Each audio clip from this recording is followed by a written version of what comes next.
Welcome into the WST Postgame reaction. My name is Hrabchak. In a moment, I'm going to be joined by Lyss Houde, and together we're breaking down another Winnipeg Jets loss. This one 3-2 to the Montreal Canadiens in a shootout.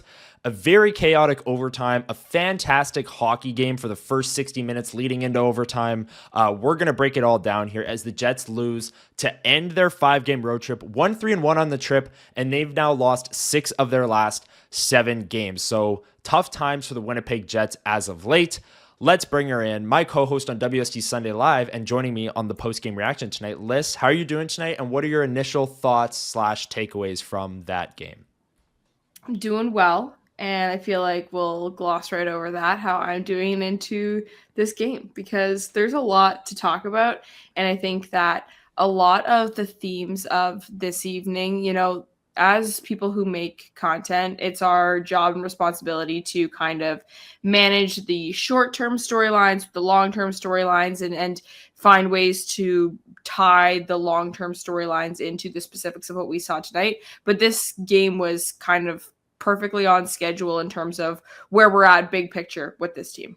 Yeah, this game didn't move me at all from a Winnipeg Jets perspective, right? Like, I've done all of these post games. We did a Sunday Live after the Nashville game.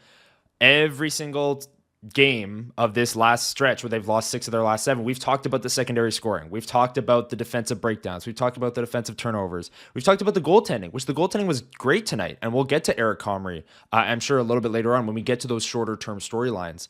But it was another game where the top line was good. Top line generated. The bottom 9 didn't.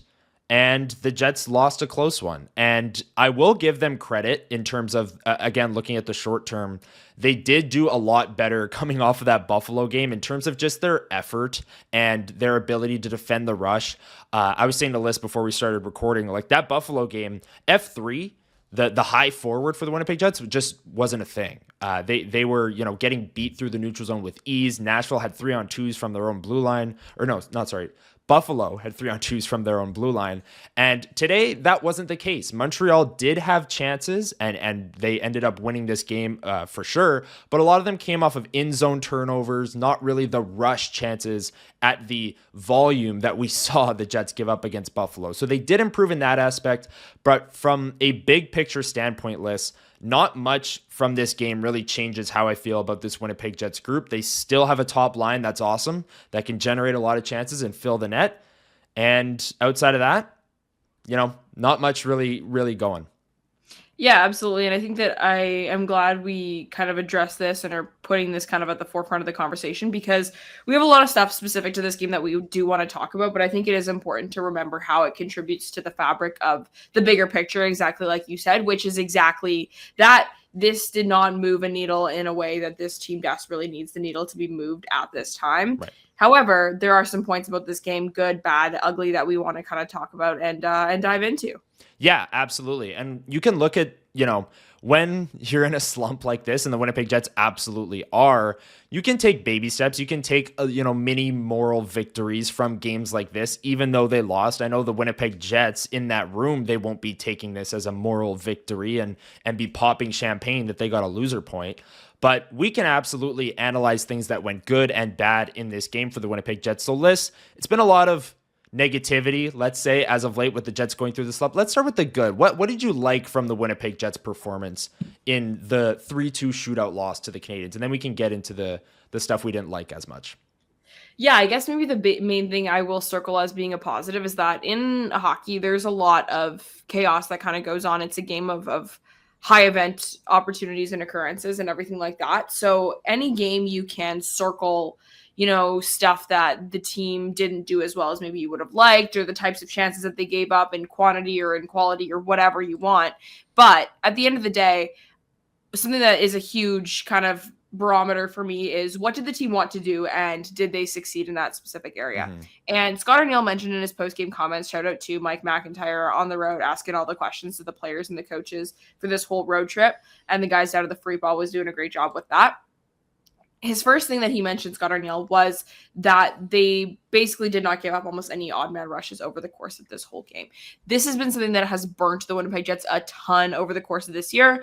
And depending on what their kind of scouting report was on the Montreal Canadiens going into this game, they have a lot of really fast, dynamic, kind of chaotic downhill players that can burn the Winnipeg Jets decor on the rush. So if kind of going into this game, they said we're going to, give and take here and there. And something that is going to be a huge priority for us to not give up is that rush chance kind of part of the game. They succeeded in that area tonight. So I want to give them their flowers where it's due in that specific regard.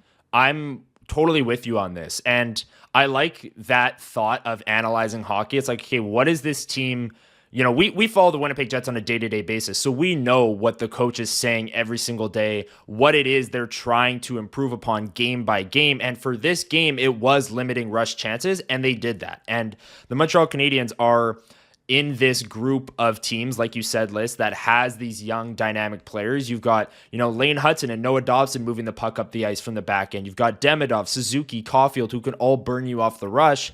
And then when they get in zone, Slavkovsky can use his body to shield the puck and make plays to the middle of the ice. So this Montreal Canadiens team, I think they generated more of their offense in zone today rather than the rush chances, and the Jets did a good job shutting down those rush chances. Now, Eric Comrie was awesome in this game. He did keep the Jets in it in the first 10 minutes where the Canadiens, capitalized on some brutal turnovers from the Winnipeg Jets defense core. But again, like you said, Lyss, the Jets set out to get better at defending the rush in this game, and they did exactly that. Continuing with the good, I think I'll move on to the top line. The top line, it's becoming a broken record at this point. We'll talk about that bottom nine when we get into the ugly of this game, I'm sure. But top line, again, I mean, Kyle Connor was awesome in this game. The play he made to get the Jets on the board, get that puck over to Mark Scheifele was an awesome play. Chipped it past Noah Dobson, beat him to the puck, kind of did a spin backhand pass right onto the tape of Mark Scheifele, who scored his 14th of the season. When Kyle Connor scored his 14th of the season later in the game, it was a minute and a half long offensive zone shift where they were generating tons of chances, goal mouth scramble. So all three of those guys generated off the rush, generated in zone, and they were great in this game list. And it was just another game where, the top line was awesome. They generated, the goalie was great. Eric Comrie making a ton of great saves in this game, but it wasn't good enough for the Winnipeg Jets, who lose 3-2 in a shootout. But on Comrie and the top line, what did you see from those two? Yeah, I think maybe I won't be as glowing as you are with the top line because it's really funny thinking about them in kind of the context of this season versus maybe last season. This exact game happened last season. We wouldn't be talking about them kind of in that same way. They scored 2 goals. They give up 1. I think that's probably what their stat line was at 5-on-5. Yep. And, they get a couple more shot attempts than their opponent. They are good. Like, they have a lot of really great moments where they build on what they are good at, which is sustaining ozone pressure, cycling the puck, picking their shots, getting those shot attempts actually to the net and kind of getting the corners that they want, stuff like that. They were good, but they still gave up a decent amount in this game. And it's the sort of thing that it's like last year, we would be talking about this like, okay, this was a fine performance. And I kind of was joking to Connor before we hit record. I miss being hard on these guys. I have been really hard on Mark Scheifele and Kyle Connor in particular for a lot of their career and talking about them. But right now, it's really difficult to do that because they're kind of putting their money where their mouth is. And what we always knew the reality was with this line is that they will probably score more than they will give up, but they're going to give up a lot. They're going to score a lot, but they're going to give up a lot as well. And, when you kind of round out the rest of your lineup, it works out just fine because there's XYZ other contributions and they're still net positive. Right now, they are still net positive in a lot of different areas, but they're still giving up chances that they have no need to be giving up. And yes, we've come to expect it from them and everything like that, but it just feels strange to want to kind of pick apart some of their breakdowns in the defensive zone and stuff like that, because they're the only one who's actually creating an output right now. So I don't want to let them kind of get off scot-free. I do think that in kind of the aggregate, they are holding their own more than almost anyone else on this team right now. But it kind of is strange looking at the context of how we're talking about this line and why we're talking about this line when there are many, many other games and times where this performance would have not been much to write home about for this group of players. I can see that. I'm also willing to cut them a little bit more slack because they are the only line that has produced for 2.5 weeks now. And they are generating the offense. And this is very much, I know, Lyss, it's a running thing with us on WST Sunday Live, and this is one of your long-standing theories, the moments versus sample. They are very much a line that thrives off of the 2-on-1 rush, capitalizing off it. They have the finishing talent. They have Kyle Connor, who's going to tuck 40 goals a year. They have Mark Scheifele, who's on pace for 100 points. They just need one 2-on-1 rush in a game to get on the score sheet, and that could be all they get all game long, but they're just so good at capitalizing off those chances. So today, they were slightly ahead in shot attempts, slightly ahead in shots, slightly ahead in scoring chances, slightly ahead in goals, 2-1. So again, they're slightly ahead in all of those underlying metrics, but when you look at the moments of the game, Kyle Connor and Mark Scheifele getting on the board, a solid game from the top line. Maybe I went a little too far and called it way too good, but no, I'm with you on that list. But Eric Comrie, gave him his flowers a little bit earlier on as well. He stopped 29 of 31 shots in this game. The shots were even at 31 apiece. The expected goals in Montreal's favor, they generated more in this game, 3.84 to 3.04 for Montreal. The scoring chances, Montreal slightly ahead, 40 to 38. Each team had one power play. Montreal converted on theirs, which the Sportsnet broadcast was saying they are red hot right now. And the Winnipeg Jets did not convert on theirs. And you look at that, maybe that's the difference in a tight game, the special teams playing a factor there. An area where the Jets would have thrived and maybe been the team that came ahead in that sense. But Eric Comrie, Lyss, goal 0.8 saved above expected in this game. Obviously, the third goal doesn't count against him. That's a shootout goal. What did you think of his performance? He's had some up and down moments as well and has come into question. You don't have Connor Hellebuyck in net. People are obviously going to question the goaltending. I thought he was awesome in this game, especially keeping the Jets in it early in that first period. Yeah, I think there were a lot of things to like about Eric Comrie's game. In this one, I think that, knowing that this is his first start after getting pulled in a game, which didn't happen to him once last year. This is, not his norm. He's been solid when he's needed to be solid and all that sort of stuff. So it was nice to see him get a decent bounce back performance. Obviously, like we know, not the win, but that doesn't matter as much to me in terms of looking at his individual performance. He had a couple of really huge saves at huge moments. And, my gripe is with how the Jets chose to respond to those massive saves that he made. A couple of them, I made a tweet making fun of the Lowry line, because I think it was Comrie's biggest save of the game, and Nino Niederreiter takes the puck up the boards and coughs it up at the offensive blue line and doesn't even get a real dump in, whatever. And it's like, great, that's how you repay your goaltender for bailing you out. There's not even anything that gets generated going the other way. So that was actually right before the Hrabchak fight with Adam Lowry too. So that was that shift right after that save, right? That chaos of the game sort of started to break open there. But look, this is a really fun Montreal Canadiens team that creates a lot of creative offense, I guess I'll say. And so a lot of those scoring chances that you listed, a lot of them, you look at scoring chances and you see that, there are more scoring chances than there were shots on goal. A lot of those come from shot attempts that either hit sticks or kind of they miss the net. And I think the Montreal Canadiens had a lot of misses tonight. And so a lot of their scoring chances that didn't go in were a result of shooter error, more so than the Winnipeg Jets defenders getting their sticks up in those pucks and everything like that. It seemed a little bit more on that side of the puck as opposed to defending, which doesn't make Eric Comrie's job any easier. So I definitely do want to applaud him for, giving his team a performance that they needed to obviously, get the point out of this one. For sure.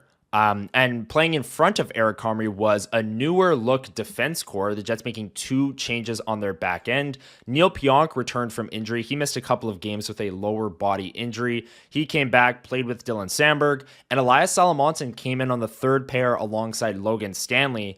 Lyss, what did you think of first Neal Pionk back with Dylan Samberg? I think they deserve a lot of credit for what we talked about earlier in defending the rush better. Samberg had some rough moments in this game handling the puck, but that was, all Winnipeg Jets defenders, I think, had at least one rough moment handling the puck, trying to beat the forecheck. But to me, my eyes were kind of glued to Elias Salomonsson. He had a few really rough turnovers, and it seems like he's got poise with the puck and he'll make a couple of really nice poised plays. And my thought process with Sal Monson is he'll make some of those plays and I'll go, this kid should never see the AHL again. And then he'll have the glaring turnover and I'll go, whoa, maybe this kid needs a little bit more time. Like I keep flipping back and forth because you can see the flashes, but also see the rookie mistakes keep popping up for Sal Monson. What did you think of the Jets defense score tonight? Yeah, I mean, I think that, look, I am the first person to buy into every wacky theory about this team or hear out every argument that has ever existed about them. But one line of thinking that I've never really been able to subscribe to is that this team is better without Neal Pionk on the ice. And I think that tonight was, well, not on the ice, I guess, on the team in general. There are lots of folks that, wanted to move on from that player. And I understand the whole idea of assets in, assets out. But there are some folks that genuinely think that, if given the choice between him or a Sal Monson or a Colin Miller or whatever, that the Jets are better off not playing him. And I disagree with that. And I think tonight was a good example of how much better and more balanced the D-corps kind of looks on paper when he's back in his rightful spot in that second pairing right defense position. So I was glad to see him back. This was a pretty quiet game. And when Neal Pionk has a quiet game, that's usually a good thing. And maybe just in regards to a quick comment on Sal Monson, I totally agree with you in terms of the observation there. And he's a player that I've watched pretty closely for the last couple of years. He's had some, bad luck with injury and everything like that. But I really like the way he thinks. And I think that he's gotten to a level where he thinks at the AHL level really well. He reads the game pretty well, in my opinion, and a lot of those, blunders that he's making at the NHL level, you don't get burnt on as much in the AHL. Mm-hmm. So there are certain players that I have patience for. Does he have more to learn in the AHL? That argument. And while I think that there's always, the base argument of course, everyone can learn more from any game scenario that they get into. I think this is the type of player that his main glaring weaknesses are things that are going to take NHL refinement to resolve a little bit. The mistakes that he's made in his first few games in the pro league here, with the big club, those are plays that you understand why he's trying to make them, but you don't always get burnt by that unless you're playing against really, really talented NHL caliber players, which he is now. So yeah. I've been fine with his game. I know that, some people are thinking that he's the second coming of God, and some people are freaking out at how many, goals he's given up on the ice and stuff like that. But when watching the kid play, he looks exactly the way I've come to expect him to look. And I think that there's a lot to like about that player. And, I could always get into my further defense argument and conversation and anecdote about what this D-corps looks like right now, but he's going to need to play a big role for this team, in my opinion, sooner rather than later. So I think he needs to be continued to be given a leash. Yeah, I'm with you on that. I think that's a great take. I think, Elias Salamonson, the second turnover in particular that happened in the second period, he takes a puck that kind of bounces or comes from the wing, and he's filling in the middle. And it's almost like he's shocked that the puck got poked off his stick. Like an NHL player could close the gap that quickly. He had his head up and almost relaxed, oh, I've got so much room to skate here. And he did, but what he didn't see was the NHL, or the Canadiens player. I won't call all players NHL, but the Canadiens player on his hip, ready to steal that puck, and was kind of shocked by it. So it's just that timing to me that I think he can really, with more time in the NHL, like you said, Lyss, he can really refine that and maybe be a player later in the season for this Winnipeg Jets team, and definitely in the future if he can refine some of those glaring errors that he seems to be making, a couple every game right now, but he's played 3 games. I expect that from a rookie defenseman, especially making his first couple of starts in the NHL. Let's get to our first segment of 2. Let's start with this one. The hardest working Jet.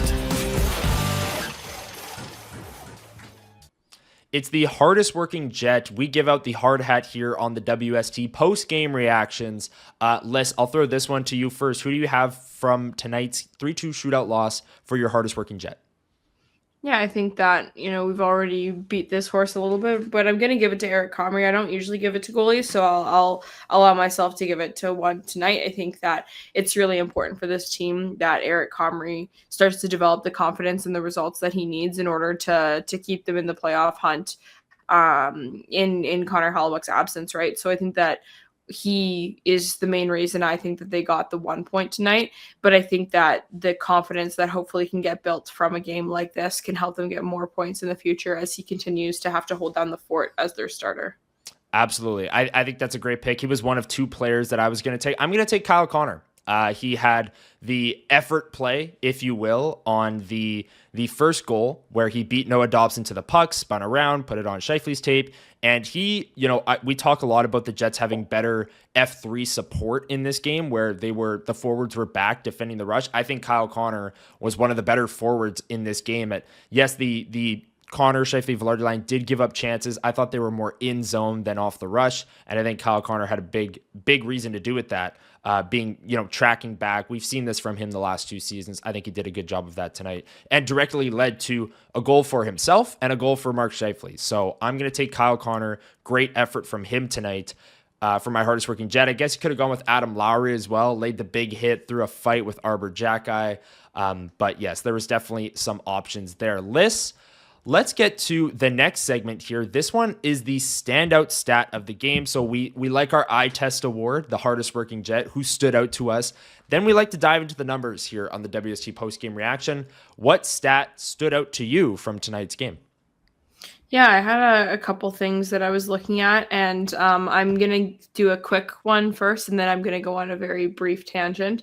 Okay. The first one I wanted to bring up was the fourth line had 3 shot attempts in this game. They played over 6 minutes at 5-on-5, and they had 3 shot attempts is what I wanted to bring up for them. In total, it was like a 23% Corsi for percentage, so they did give up 10 shot attempts. So there were some events going on the ice, but 3 shot attempts from Morgan Barron, Cole Koepke, and Tanner Pearson, guys who I think all should be, scared about their jobs in this lineup because, Gustav Nyquist was a healthy scratch tonight, and they should be wanting to lock in their spots a bit more, and they're not giving me much to write home about for now. But Yep.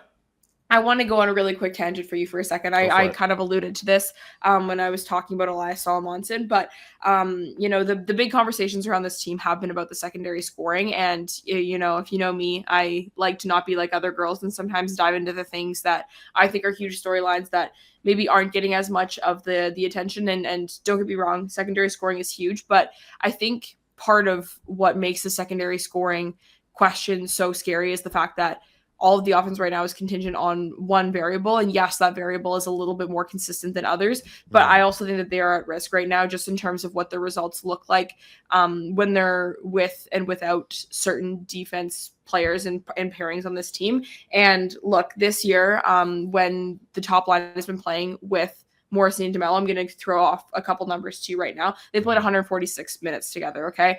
And they're outscoring their opponents 15-9. So we know that they play high event hockey and they play against really high caliber opposition. So that's a pretty decent markup. They're, controlling 54% of the expected goals as a group. But without the Morrissey DeMello pairing, the top line has played 115 minutes. So that's still a ton of time. And they're getting outscored 3-6.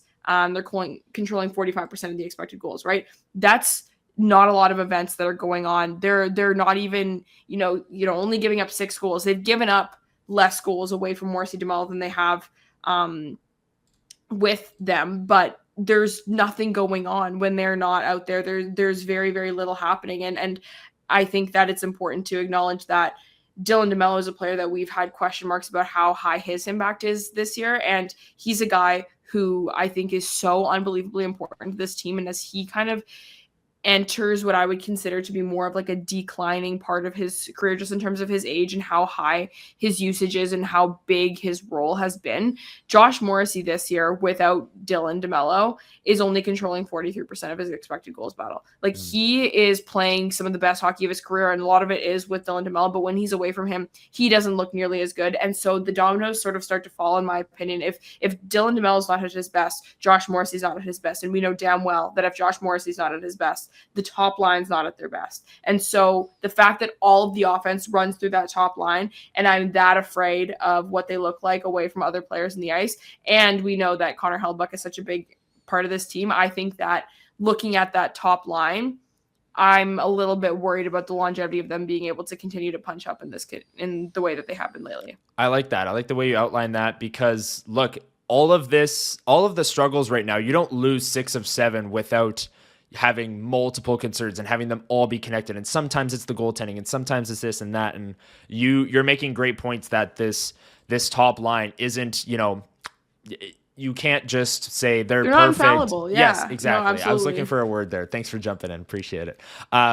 My standout stat of the game, we saw Neal Pionk come back into the lineup. And Lyss, you talked about how, you think more people are coming to appreciate maybe Neal Pionk a little bit more as of late. I'm with you on that. That pairing got right back to what they're good at in nearly 20 minutes of 5-on-5 time on ice. The Samberg-Pionk pairing controlled nearly 55% of the Corsi. The shots were 10-7. The goals 1-0. The expected goals were kind of even, but the scoring chances 15-9 with that pairing on the ice for the Winnipeg Jets. So it's the same amount of the goals that I just think that's a really weird coincidence. A lot of the numbers. Everything's connected. It's all connected. It's all connected. Exactly. No, but Dylan Samberg, I think the common notion is that Samberg means more to Pionk than vice versa.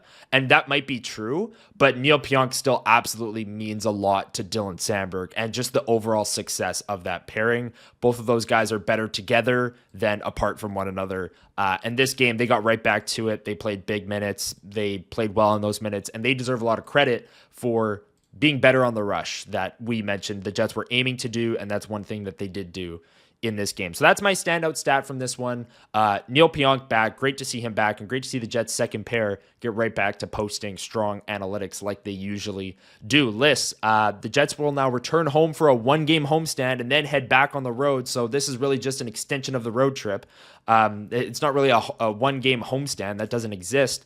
What will you be watching for as the Jets look for revenge against the Buffalo Sabres on Friday? I've been talking about this with anyone who will listen because I talk about everything about hockey all the time, but I am loving the schedule that we're kind of been getting for the last 2 seasons, where every now and then you get an opponent that, you only play twice a year, being an Eastern Conference team if you're the Winnipeg Jets, and you're playing them within the span of like a week. And I think we've seen that a couple times. Like last year, there was that whole home and home with Florida that ended up being such a fun series of 2 games and everything like that. So I love that so much because it allows you to pick more storylines out of what would just be normally a random Friday night game against the Buffalo Sabres. Last year there was like a random Sunday matinee against them that it was such a bore snooze fest, whatever you want to call it. And this is it's a Friday night game, it's fun, but I feel like there are so many more stakes, there's so much more to talk about with it, so I'm really looking forward to that.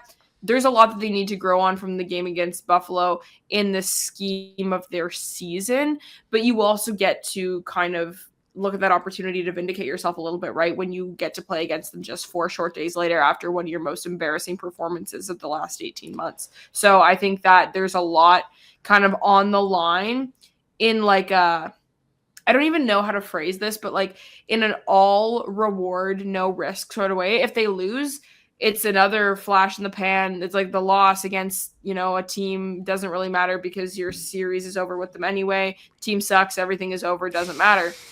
If they win, it's like, okay, like they're back. They're back. Well, they're back, right? It's, if they win, it means that they probably were able to work on / alleviate a lot of the things that burnt them in the last game against that same matchup just a couple days ago. So I feel like there's a lot to gain from this. And at the end of the day, like, there's something to lose always. But with how things are going right now, another loss, losing 7 of 8 doesn't really, move the needle to me compared to losing 6 of 7. Like, it's kind of like, all right, whatever, this is all bad anyway, kind of thing. Maybe I'm just joking, but I think that there's a lot kind of on the line in that regard, in terms of the storyline of the season series against the Sabres. Yeah, we did just see one of those short home and homes that you referenced against the Carolina Hurricanes, hoping that it goes better for the Jets this time. The first game, not as much, lost 5-1 as you see on the screen there, and a rare 6 p.m. local start here in Winnipeg. Now, I don't know, they back-to-back with travel. I'm sure there's something in the CBA that, maybe makes it so that they have to play that hour earlier on Friday. I'm not really sure because it's a TSN game. So it's not like this is a Saturday. It happens every single time. Right. Friday, it's not like this is a TSN. Hockey Night in Canada doubleheader, which you'll see on Saturday, when they take on the Oilers at 9. That's for Hockey Night in Canada.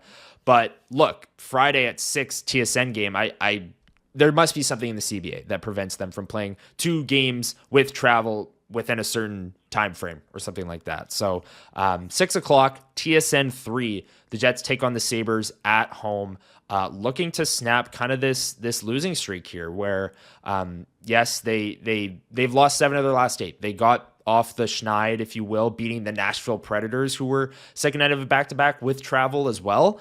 But they got to get going here. Someone else other than the top line has to get a goal.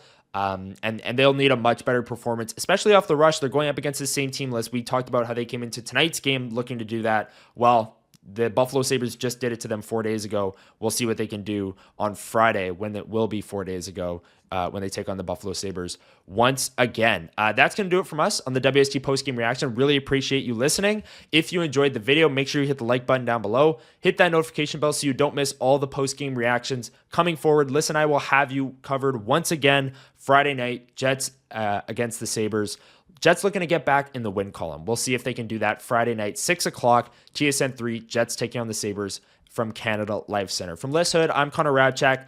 Thank you for listening to the WST Postgame Reaction. We'll talk to you Friday.